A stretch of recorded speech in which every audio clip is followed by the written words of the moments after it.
السلام علیکم، سہیل خان اپنے یوٹیوب چینل میں آپ سے مخاطب ہے۔ ناظرین، آج دو بڑی اہم ڈیولپمنٹ ہے۔ ایک development supreme Court of Pakistan میں ہے اور ایک آج الیکشن کمیشن آف پاکستان میں بہت بڑی ڈیولپمنٹ ہوئی ہے، اور وہ ڈیولپمنٹ یہ ہے، آپ کو پتہ ہوگا کہ آج الیکشن کمیشن آف پاکستان نے پی ٹی آئی کی جانب سے ان کے خلاف ان کے 20 منحرف ایم این ایز تھے، ممبر قومی اسمبلی تھے، ان کے خلاف انحراف پر، ڈیفیکشن پر ان کے خلاف ریفرنس فائل کیا تھا۔ انہوں نے سابق وزیر اعظم عمران خان نے پارٹی کے منحرف اراکین کے خلاف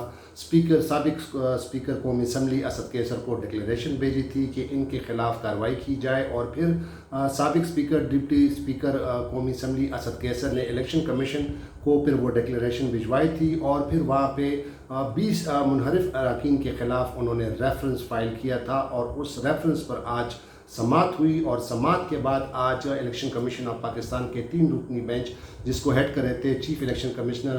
سکندر سلطان راجہ، انہوں نے آج متفقہ فیصلہ سنایا، اور پاکستان تحریک انصاف کی جانب سے ان کے خلاف جو منحرف اراکین تھے، 20 اراکین کے خلاف جو ریفرنس فائل کیا تھا، اس کو الیکشن کمیشن آف پاکستان نے آج خارج کر دیا، مسترد کر دیا، یہ کہتے ہوئے کہ یہ ڈکلیریشن جو 20 منحرف اراکین کے خلاف پاکستان تحریک انصاف نے فائل کیے تھے، وہ آئین کے منافی تھے، آئین کے مطابق نہیں تھے۔ آج جب کارروائی ہوئی تو ایک منحرف اراکین جو نور عالم خان تھے، ان کی جانب سے بڑے قابل وکیل ہیں گوہر خان، وہ پیش ہوئے، اور انہوں نے کہا کہ ان کے موکل نے نہ تو پارٹی سے انحراف کیا ہے، نہ ہی پارٹی کو چھوڑا ہے، اور نہ ہی کوئی دوسری پارٹی جوائن کی ہے، لہذا ان کے خلاف جو شوکاز نوٹس دیا گیا تھا اس کی کوئی قانونی حیثیت نہیں تھی۔ الیکشن کمیشن کے بینچ کے ایک سربراہ نے جب ان سے سوال کیا کہ آیا نور عالم خان نے تحریک عدم اعتماد میں پارٹی کے پالیسی کے خلاف آیا ووٹ ڈالا تھا، تو اس پر وکیل نے کہا کہ انہوں نے ووٹ نہیں ڈالا تھا۔ آپ کو یاد ہوگا کہ متحدہ پوزیشن کا یہ دعویٰ تھا کہ انہوں نے جو تحریک عدم اعتماد پیش کی تھی سابق وزیر اعظم عمران خان کے خلاف، اس میں منحرف اراکین کے کوئی ووٹ شامل نہیں تھے، اور لہٰذا ان کے اپنی جو تعداد پوری تھی، اور اس طرح ان کے خلاف تحریک عدم اعتماد کامیاب ہوئی اور سابق وزیر اعظم عمران خان کو گھر بھیج دیا۔ اب یہ جو آج وکیل نے کہا کہ ان کے نہ تو انہوں نے کوئی پارٹی جوائن کی ہے نور عالم خان نے، اور نہ ہی پارٹی سے انحراف کیا ہے، نہ ہی انہوں نے ووٹ ڈالا ہے، تو ناظرین آرٹیکل 63A جو ہے وکیل نے کہا کہ اس پر کوئی لاگو نہیں ہوتا، اور اس کا اطلاق اس کے موکل پر نہیں ہوتا، کیونکہ انہوں نے کوئی پارٹی سے انحراف نہیں کیا ہے۔ آپ کو بتاتا چلوں کہ 63A میں جو واضح جو کچھ کلازز ہیں، وہ یہ کہتی ہیں کہ اگر کوئی شخص کسی بھی پارٹی کا رکن اگر وہ انحراف کرتا ہے 3 صورتوں میں، یا تو تحریک عدم اعتماد میں جو پارٹی کا جو سربراہ ہے اس کے خلاف اگر تحریک عدم اعتماد ہو، اس کے خلاف ووٹ ڈالا جائے، تو پھر وہ اس پہ اس کی ڈیفیکشن ہوتی ہے، اس کے اس کی ڈیسیٹ ہوتی ہے، اور وہ اسمبلی کی رکنیت سے وہ ہاتھ دھو بیٹھتا ہے، اور اس کی رکنیت نہیں ہوتی۔ یا اگر کوئی منی بل پیش کیا جائے اور اس پر حکمران جماعت ہے اگر وہ کوئی قانون سازی کرے، تو اس پر بھی اراکین کو کہا جاتا ہے کہ آپ نے پارٹی کے حق میں ووٹ دینا ہے۔ یا اگر کوئی شخص پارٹی سے منحرف ہو جائے، پارٹی چھوڑ جائے، یا دوسری پارٹی جوائن کر لے، تو اس پر پھر آرٹیکل 63A اس کا اطلاق ہوتا ہے، جس کا زیادہ سے زیادہ جو آئینی جو پہلو ہے وہ یہ ہے کہ وہ شخص جو اسمبلی کی جو جتنی بھی مدت رہتی ہے اس کے لیے وہ ڈیسیٹ ہو جاتا ہے، وہ مطلب ہے اس وقت پارٹی کا جو قومی اسمبلی کا یا صوبائی اسمبلی کا رکنیت اس کی ختم ہو جاتی ہے۔ بعد میں پھر وہ دوبارہ جا کے یا تو آزاد الیکشن لڑے یا دوسرا الیکشن لڑے اور دوبارہ الیکٹ ہو کر آئے، تو یہ آئین کہتا ہے 63A کہتا ہے۔ لیکن پاکستان تحریک انصاف کا یہ موقف ہے، اور سپریم کورٹ میں بھی اور الیکشن کمیشن میں بھی تھا، کہ ان لوگوں نے وہ پارٹی سے انحراف کیا، پارٹی کے پالیسی کے خلاف ووٹ دیے، پارٹی کی پالیسی کے لائن کے خلاف ووٹ دیا تھا۔ اور جس طرح آپ کو پتہ ہے کہ سندھ ہاؤس میں اسلام آباد میں یہ منحرف اراکین جمع ہوئے تھے، اور انہوں نے کیمرے پہ آ کر اور ٹی وی چینلز کو کہا تھا، اور اس سے پر یہ ان پہ الزام لگا کہ انہوں نے کروڑوں روپے لیے اور وہ بک گئے، لوٹے بن گئے، لہٰذا انہوں نے پارٹی سے انحراف کیا۔ تو آج الیکشن کمیشن آف پاکستان نے جو متفقہ فیصلہ سنایا ہے، اب اس کا یہ ہوگا کہ اس کے خلاف اب پاکستان تحریک انصاف اور سپریم کورٹ جائے گی اپیل میں، اور آج جو دوسری جو اہم بات ہے، وہ جو اہم کیس ہے، وہ آج supreme court court of Pakistan میں 63A کے حوالے سے جو صدر پاکستان نے جو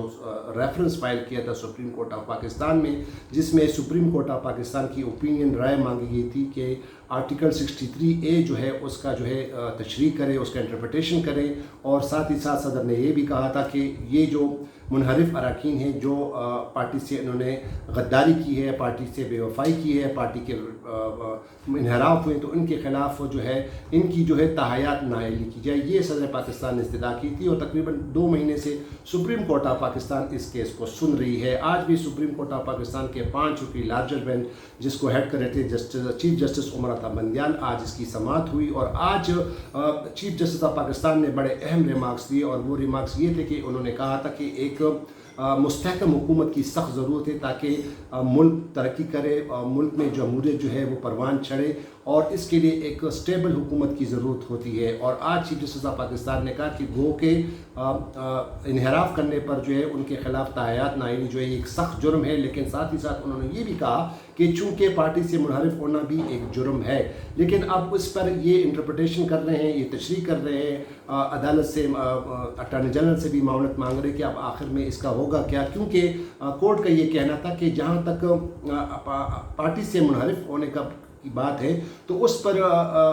یہ بھی ہے کہ ایک پارٹی کا جو بھی ہوتا ہے اس کا ایک فنڈامنٹل رائٹ ہوتا ہے، بنیادی حق ہوتا ہے، کیونکہ ایک پارٹی کا جو ایک ممبر ہوتا ہے اس پارٹی ممبر کو ٹکٹ الاٹ کیا جاتا ہے، اور اسی ٹکٹ پر پھر وہ اپنے حلقے میں الیکشن لڑتا ہے، اور اسی پارٹی کے سیمبل پر اسی پارٹی کو استعمال کرتے ہوئے وہ الیکٹ ہو کے آتا ہے، اسمبلی میں آتا ہے، اور پھر جب وہ اس پارٹی سے وہ انحراف کرتا ہے تو یہ بہت بڑی ایک قسم کی جو ہے یہ بڑی بے وفائی ہے۔ اور یہاں تک کہ سپریم کورٹ آف پاکستان کے کچھ جج صاحبان نے کہا تھا کہ یہ ایک بہت بڑا جو ہے ڈس آنیسٹی ہے، بددیانتی ہے۔ تو آج بھی سپریم کورٹ آف پاکستان میں اہم جو ہے ریمارکس دیکھنے کو آئے، اور آج سپریم کورٹ بار ایسوسیشن کی جانب سے جو وکیل تھے منصور امان صاحب، انہوں نے بھی دلائل دی، اور انہوں نے یہ کہا کہ آئین پاکستان ہر ممبر کو، ہر پارٹی کے ممبر کو یہ اختیار دیتا ہے کہ وہ کھلے دل سے اپنے جو ہے اپنے مائنڈ کو استعمال کرے، اپنی ول سے ووٹ دے، جو جس کو بھی چاہے وہ ووٹ دے، اور اگر وہ پارٹی کے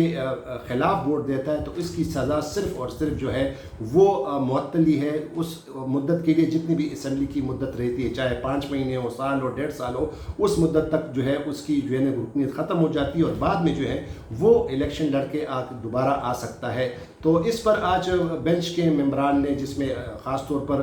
جسٹس منیب اختر نے بڑے اہم ریمارکس دیے، اور انہوں نے کہا کہ یہ تو ایک پارٹی کے ساتھ بڑا مذاق ہوگا، کیونکہ جسٹس منیب اختر کا کہنا یہ تھا کہ آئین کا جو آرٹیکل 17 ہے وہ فنڈامنٹل رائٹس کے حوالے سے، بنیادی حقوق کے حوالے سے ہے، تو ہر ایک پارٹی کا ایک بنیادی حقوق بھی ہوتے ہیں۔ اور ساتھ ہی ساتھ چیف جسٹس آف پاکستان نے جسٹس عمر عطا بندیال نے آج یہ کہا کہ چونکہ 1985 میں جو الیکشن ہوئے تھے غیر سیاسی جماعتوں کی بنیادوں پر یہ جو انتخابات ہوئے تھے، اور اس وقت آرٹیکل 95 جو ہے وہ ختم کیا گیا تھا، لیکن بعد میں سپریم کورٹ آف پاکستان نے 1989 میں اپنے فیصلے میں اس کو جو ہے جماعتی بنیادوں پر انتخابات کرانے کے کہا، اور رولنگ دی کہ ملک میں جو الیکشن ہو، انتخابات ہو، وہ جماعتی بنیادوں پر ہوں، اور اس طرح پھر یہ سپریم کورٹ کی رولنگ تھی۔ ساتھ ہی ساتھ چیف جسٹس آف پاکستان نے یہ بھی کہا کہ چونکہ ہر ایک پارٹی کا فنڈامنٹل رائٹ ہوتا ہے، تو لہٰذا ہر ایک پارٹی کو یہ حق حاصل ہے کہ وہ جماعتی بنیادوں پر جو ہے وہ الیکشن کرائے۔ تو اب آج جو PMLQ کے جو وکیل تھے محمد اظہر صدیق، انہوں نے کہا کہ لوگوں نے کھلے عام جو ہے ڈکیتی کی ہے اور رابری ہوئی ہے، انہوں نے ووٹ بیچے ہیں، اور انہوں نے جو ہے پارٹی سے انحراف کیا ہے۔ انہوں نے کچھ حوالے دیے، انڈین کانسٹیٹیوشن کے حوالے دیے، اور ساتھ ہی ساتھ ڈیفیکشن جو منحرف ہوتے ہیں اس کی تاریخ کے حوالے سے انہوں نے کچھ ریسرچ پیپرز جج صاحبان کو دیے، اور ساتھ ہی ساتھ انہوں نے یہ بھی کہا کہ انڈیا میں جو ڈیفیکشن ہوتا ہے یہ سنگین ڈسکوالیفیکیشن ہے۔ اور اس پر جسٹس جمال مندوخیل جو کہ کوئٹہ سے ان کا تعلق ہے، ان کا کہنا تھا کہ کوئٹہ کے جو لاسٹ جو الیکشن ہوئے تھے چیف منسٹر کے خلاف عدم اعتماد ووٹ ہوا تھا، تو اس کے پارٹی کا ایک بندہ انہوں نے اس پارٹی کے خلاف ووٹ دیا تھا، اور بعد میں وہ شخص جو ہے وہ الیکشن لڑ کے آیا، اور اب بھی وہ سیاسی شخصیت جو ہیں وہ سینیٹرز ہیں۔ تو ان کا کہنے کا مطلب یہ تھا کہ یہ جو ان کا جو یہ دعویٰ ہے، یہ ان کا جو موقف ہے پاکستان تحریک انصاف کا، کہ ان کی جو ڈسکوالیفیکیشن جو ہے یہ تاحیات ہو۔ تو آج چیف جسٹس آف پاکستان نے باقاعدہ، اب چونکہ نئے اٹارنی جنرل آ گئے اشتر اوصاف صاحب، ان کو کہا کہ کیا آپ دلائل دینا پسند کریں گے کیونکہ آپ ہمیں کورٹ کو اسسٹ کریں۔ انہوں نے کہا کہ یہ جو 63A ہے چیف جسٹس آف پاکستان عمر تا بندیال نے کہا کہ یہ جو 63A ہے یہ باقاعدہ ایک جمہوری طریقے سے اور ایک آئینی امینڈمنٹ کے ذریعے یہ آئین میں شامل کیا گیا تھا اور اس کی بڑی اہمیت ہے. گو کہ اس نے کہا کہ یہ پارٹی سے منحرف ہونا ٹھیک ایک سنگین جرم ہے، لیکن ساتھ ہی ساتھ انہوں نے یہ بھی کہا کہ اس کے لیے جو تاحیات نااہلی ہے وہ زیادتی ہے، وہ بھی جو ہے ناانصافی ہے. تاہم انہوں نے کہا کہ چونکہ اس کی اہمیت ہے اس کو باقاعدہ آئین میں شامل کیا گیا ہے. اور چیف جسٹس آف پاکستان نے یہ بھی کہا کہ ہم اس کو جو ہے ایک شو پیس کی طرح تو نہیں رکھ سکتے ہیں، یا انہوں نے یہ بھی سوال اٹھایا کہ آیا ہم اس کو 63A کو 62(1)(f) کے ساتھ منسلک کر سکتے ہیں. اس پر اب اٹارنی جنرل اشتر اوصاف نے کہا ہے، جو کہ ابھی نئے اپوائنٹ ہوئے ہیں، مسلم لیگ نون کی حکومت نے اس کو اپوائنٹ کیا ہے. سابق اٹارنی جنرل بھی رہ چکے ہیں، بڑے اچھے وکیل ہیں، بڑے اچھے لائر ہیں، بڑے اپرائٹ بندے ہیں. تو انہوں نے ان کو کہا کہ میں عدالت کو ضرور معاونت کروں گا. اور انہوں نے صرف یہ بھی کہا کہ یہ جو آرٹیکل 63A کی جو تشریح مانگی گئی ہے یہ بڑے نہ صرف اس موجودہ وقت کے لیے ہے بلکہ یہ آئندہ آنے والے نسلوں کے لیے بھی، آئندہ آنے والے وقت کے لیے بھی بڑا اہم ہوگا. تو لہٰذا اس کی تشریح ہونی چاہیے. تو کورٹ کا تو آج موڈ تھا کہ چونکہ جج صاحبان کا کہنا تھا کہ یہ جو منحرف ہونا یہ ایک پارٹی جو ہے ووٹ، اگر کسی کو پارٹی سے اختلاف ہے، پارٹی کی پالیسی سے اختلاف ہے، تو وہ سمپلی آزادانہ طریقے سے اور وہ بڑے رسپیکٹیبل طریقے سے ریزائن دے، نہ کہ وہ جو ہے وہ اپنی لائلٹی چینج کرے اور دوسرے کو ووٹ دے یا دوسرے پارٹی میں جائے یا اپنے پارٹی کے خلاف ووٹ دے. تو آج یہ سماعت ہوئی تھی، یہ 2 امپورٹنٹ کیسز ہوئے. اب دیکھنا یہ ہوگا کہ اب ضرور پاکستان تحریک انصاف اور سپریم کورٹ آف پاکستان آئے گی، الیکشن کمیشن کے اس فیصلے کے خلاف اپیل فائل کرے گی، اور پھر سپریم کورٹ کا ایک نیا بینچ ہو سکتا ہے کہ 3 رکنی بینچ اس کے لیے تشکیل دیا جائے اور پھر اس پہ کارروائی ہوگی. لیکن ناظرین بات کلیئر ہے کہ آج چیف جسٹس آف پاکستان نے کہا کہ ہمیں ایک مستحکم حکومت کی ضرورت ہے، اور مستحکم حکومت کی اس لیے ضرورت ہے کہ تاکہ ملک پروان چڑھے، ملک کی ترقی ہو اور اس طرح جو جمہوری پروسیس ہے وہ اچھی طریقے سے چلے. تو اب سپریم کورٹ آف پاکستان نے آج اگلے پیر تک یہ سماعت ملتوی کی ہے. اگلے پیر تک پھر پیر کو نئے اٹارنی جنرل جو ہے اشتر اوصاف وہ اس پر دلائل دیں گے. اس کے بعد جو ہے PMLN کے جو وکیل ہیں مخدوم علی خان، جنہوں نے ایڈجرنمنٹ مانگی تھی 17 مئی تک، وہ 17 مئی کو آ جائیں گے، پھر وہ بھی دلائل دیں گے. اور ہو سکتا ہے کہ پھر نیکسٹ ویک انشاءاللہ پھر اس پہ فیصلہ آ جائے گا. اور اب کورٹ نے یہ فیصلہ کر لیا ہے کہ اس کا ضرور کچھ نہ کچھ کرنا ہے، کیونکہ یہ بہت بڑا اہم معاملہ ہے، بڑا سیریس ایشو ہے، اور اس کو انہوں نے اس کو ٹیکل کرنا ہے. تو اب دیکھتے ہیں کہ اب اگلے ہفتے کیا ہوگا، اس کی روٹ کس کروٹ بدلے گا، اور 63A پر عدالت عظمیٰ کا، سپریم کورٹ آف پاکستان کا کیا فیصلہ آتا ہے، تو یہ تو وقت ہی بتائے گا. نئے دیکھنے والے ناظرین سے میری التماس ہے کہ اگر انہوں نے میرا چینل سبسکرائب نہیں کیا تو ضرور سبسکرائب کریں. اپنا بہت خیال رکھیے گا. خدا حافظ. پاکستان زندہ باد.